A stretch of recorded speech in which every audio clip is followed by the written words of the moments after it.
नमस्कार दोस्तों। आज हम इंडियन कॉन्स्टिट्यूशन के कुछ महत्वपूर्ण टॉपिकों के बारे में डिस्कस करेंगे। आज हम इस वीडियो में डिस्कस करेंगे रीट याचिका के बारे में। तो आप इस वीडियो को थोड़ा सा भी स्किप ना करें और इस वीडियो को पूरा देखें, जिससे आपको प्रॉपर जानकारी मिल सके। और अगर आप मेरे इस चैनल पर नए हैं तो सबसे पहले मेरे चैनल को सब्सक्राइब कर लीजिए और बेल आइकन को भी प्रेस कर लीजिए, जिससे आपको legal information time to time मिलती रहे। आज इस वीडियो में हम डिस्कस करेंगे रीट याचिका क्या होती है, कोर्ट रीट कब जारी कर सकता है और रीट कितने प्रकार की होती है। तो आप मेरे साथ इस वीडियो में अंत तक बने रहें। चलिए स्टार्ट करते हैं यह महत्वपूर्ण जानकारी। सबसे पहले देखते हैं रीट याचिका क्या होती है। रीट कोर्ट के द्वारा दिया गया एक आदेश होता है, जिसके अंतर्गत उच्चतम न्यायालय और उच्च न्यायालय किसी व्यक्ति, अधिकारी, प्राधिकारी को यह निर्देश देता है कि आप इस कार्य को करो या इस कार्य को ना करो। ऐसा आदेश चाहने वाला व्यक्ति अपने संबंधित न्यायालय में याचिका दायर कर सकता है। इसे ही रीट याचिका कहते हैं। अनुच्छेद 32 और अनुच्छेद 226 के अंतर्गत उच्चतम न्यायालय और राज्यों के विभिन्न उच्च न्यायालयों को यह अधिकार दिया गया है कि वह नागरिकों के मौलिक अधिकारों को संरक्षण प्रदान करे। अनुच्छेद 32 और अनुच्छेद 226 के अंतर्गत नागरिकों के मौलिक अधिकारों को लागू करना और उनको संरक्षण प्रदान करने का अधिकार दिया गया है। अनुच्छेद 32 के अंतर्गत उच्चतम न्यायालय को मौलिक अधिकारों का संरक्षण प्रदान किया गया है और अनुच्छेद 226 के अंतर्गत उच्च न्यायालय को अन्य वैधानिक अधिकारों का संरक्षण भी प्रदान किया गया है। उच्च न्यायालयों को रीट अधिकार के अंतर्गत अधिकार व्यापक दिया गया है। अब देखते हैं रीट कितने प्रकार की होती है। रीट 5 प्रकार की होती है। पहला बंदी प्रत्यक्षीकरण रीट, सेकंड आता है परमादेश रीट, थर्ड आता है प्रतिषेध रीट, फोर्थ आता है उत्प्रेषण लेख और फिफ्थ आता है अधिकार प्रच्छा। अब देखते हैं बंदी प्रत्यक्षीकरण रीट क्या होती है।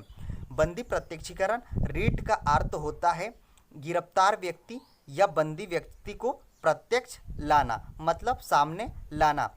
इस रीट के माध्यम से उच्चतम न्यायालय और उच्च न्यायालय किसी अधिकारी को जिसने किसी व्यक्ति को गिरफ्तार किया है उसे यह आदेश देते हैं कि आप उस व्यक्ति को न्यायालय के समक्ष पेश करें।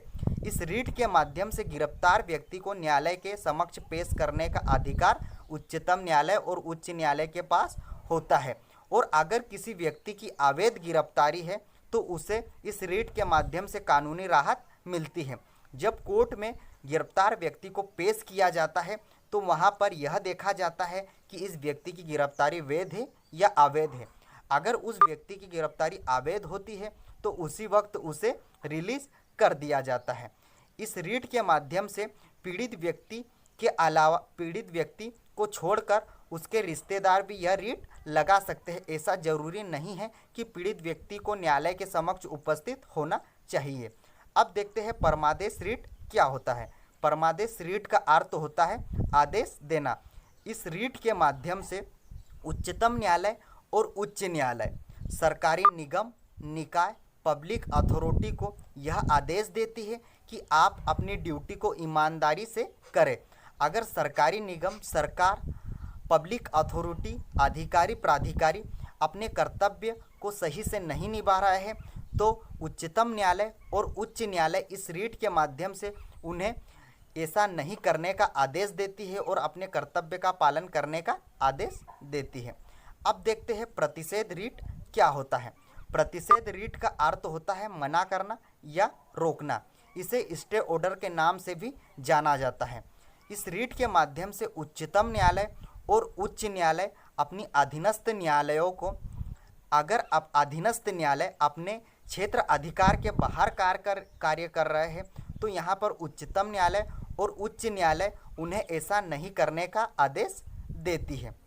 अब देखते हैं उत्प्रेषण लेख क्या होता है। इस रीट के माध्यम से उच्चतम न्यायालय और उच्च न्यायालय अपने अधीनस्थ न्यायालय, ट्रिब्यूनल या न्यायिक प्राधिकरण को यह आदेश देता है कि वह अपने अमुक निर्णयों को पुनर्वलोकन के लिए भेजे।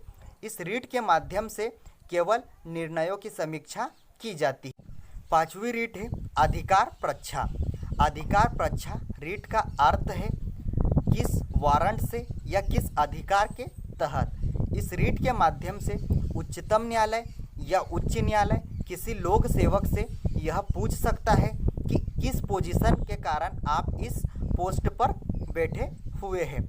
अगर कोई व्यक्ति किसी पोस्ट पर बैठा हुआ है और अगर वह उस पोस्ट का अधिकारी नहीं है या वह उस पोस्ट का हकदार नहीं है, तो इस रीट के माध्यम से उच्चतम न्यायालय या उच्च न्यायालय उस लोक सेवक से यह पूछ सकता है कि आप किस पोजीशन से इस पोस्ट पर बैठे हुए हैं। तो दोस्तों, उम्मीद करता हूँ आपको यह जानकारी पसंद आई होगी। अगर यह जानकारी आपको पसंद आई हो तो मेरे चैनल को सब्सक्राइब करें, लाइक करें, कमेंट करें और शेयर करना ना भूलें।